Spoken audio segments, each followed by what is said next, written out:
All right, good evening, everybody. All right, so showtime. One last chapter for the night, for the week.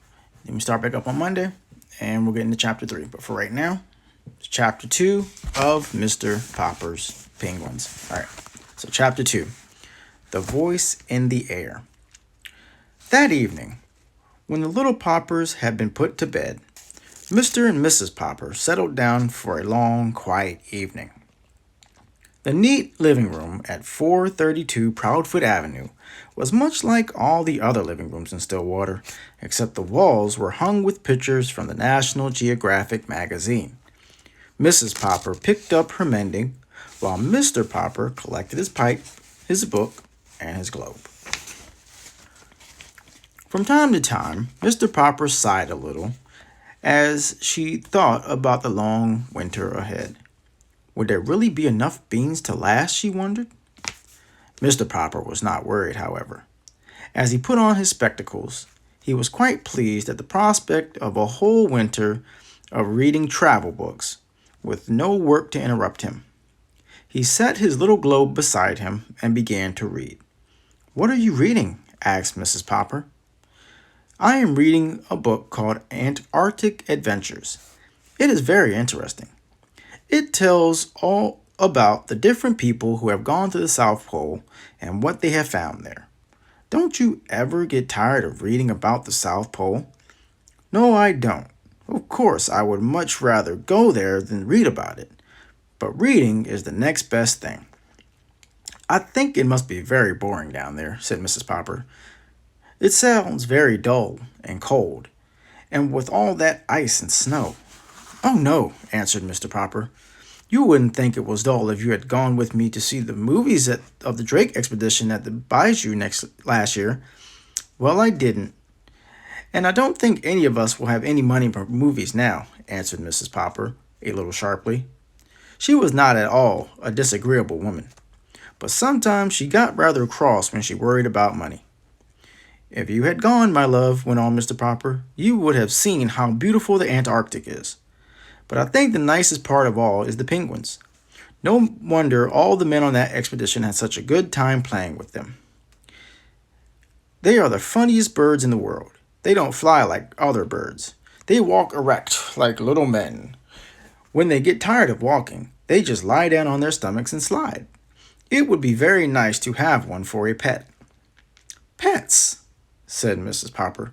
"First it's Bill wanting a dog, then Janie begging for a kitten, now you and penguins. But I won't have any pets around. They make too much dirt in the house, and I have enough work now trying to keep this place tidy, to say nothing of what it costs to feed a pet. Anyway, we have the bowl of goldfish." "Penguins are very intelligent," continued Mr. Popper.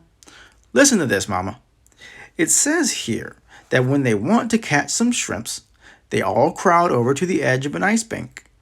Only they don't just jump in, because a sea leopard might be waiting to eat the penguins. So they crowd and push until they manage to shove one penguin off to see if it's safe. I mean, if he doesn't get eaten up, the rest of them know it's safe for them all to jump in." "Dear me," said Mrs. Popper in a shocked tone. They sound to me like pretty heathen birds." "It's a queer thing," said Mr. Popper, "that all the polar bears live at the North Pole, and all the penguins live at the South Pole. I should think the penguins would like the North Pole, too, if only they knew how to get there." At 10 o'clock, Mrs. Popper yawned and laid down her mending. "Well, if you can go on reading about those heathen birds, but I am going to bed. Tomorrow is Thursday, September 13th, and I have to go to the first meeting of the Ladies' Aid and Missionary Society." "September 13th?" said Mr. Popper in an excited tone. "Don't you mean that tonight is Wednesday, September 29th?" "Why, yes, I suppose it is. But what of it?" Mr. Popper put down his book of Antarctic Adventures and moved hastily to the radio. "What of it?" he repeated, pushing the switch. "Why, this is the night the Drake Antarctic Expedition is going to start broadcasting. That's nothing, said Mrs. Popper. Just a lot of men at the bottom of the world saying, "Hello, Mama. Hello, Papa." "Shh," commanded Mr. Popper, laying his ear close to the radio. There was a buzz, and then suddenly, from the South Pole, a faint voice floated out into the Popper living room. "This is Admiral Drake speaking. Hello, Mama. Hello, Papa. Hello, Mr. Popper."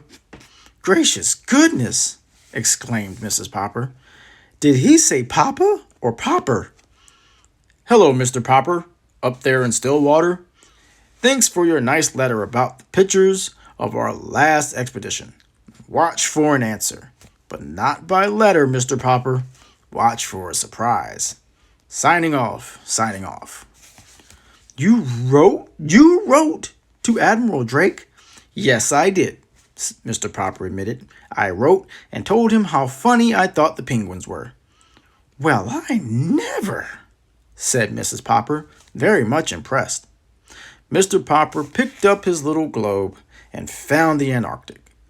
"And to think he spoke to me all the way from there. And he even mentioned my name. Mama, what do you suppose he means by a surprise?" "I haven't any idea," answered Mrs. Popper, "but I'm going to bed. I don't want to be late for the Ladies' Aid and Missionary Society meeting tomorrow." And that's it. These, like I said, these are really short chapters. So this should be a pretty interesting book. All right, guys. Well, until tomorrow. Well, not tomorrow. I don't do them on weekends. Teacher, it's just the way it goes. So I will see you guys next week. I will read chapter 3 on Monday. So have a great weekend. Take it easy.